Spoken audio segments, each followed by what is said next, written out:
лясны гарадок. Так піша пра Наваельню беларускі паэт і празаік Віктар Шымук. Наш пасёлак размешчаны ў сасновым бары, дамы ўперамешку з соснамі сапраўды дзіўны малюнак.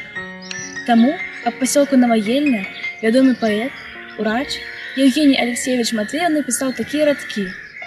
Наваельня под крыльями сосен, нет в них святости, нет и греха. Между ними небесная просень, и к молитве она не глуха.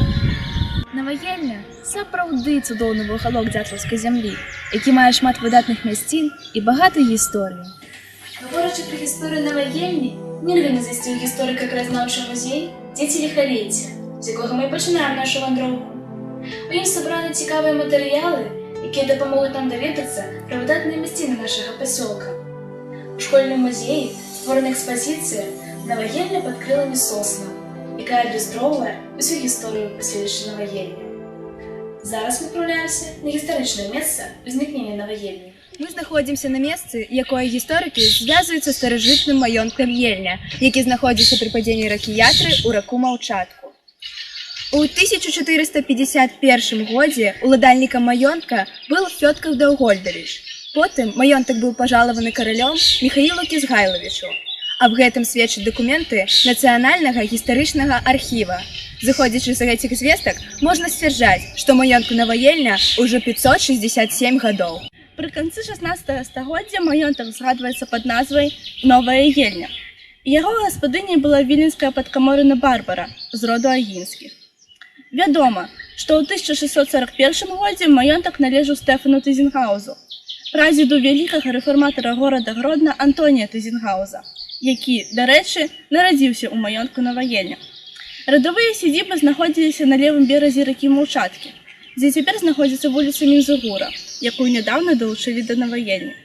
У 1843 годзе маёнтак належыць Шукевічам, а з 1899 года уладальнікам наваельнянскай зямлі з'яўляецца адстаўны генерал-маёр Амбразанцаў Александр Сергеевич. На жаль, маёнткі не захаваліся, а напамінам аб іх з'яўляюцца звесткі мясцовых жыхароў, якія перадаюцца з пакалення ў пакаленне, а таксама рэшткі пабудоў, якія засталіся нам ад польскіх асаднікаў. Недалёка ад радавых сядзіб размяшчаецца калонна, помнік архітэктуры і гісторыі 18 стагоддзя, які захаваўся да нашага часу.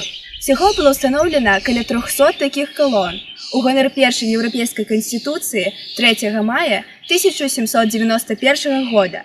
Яшчэ лічаць, што яна была ўстаноўлена ў памяць уладальніка маёнтка Наваельня Антонія Тызенгауза. Па другіх звестках гэта маяк, які нагадваў блізасць населенага пункта.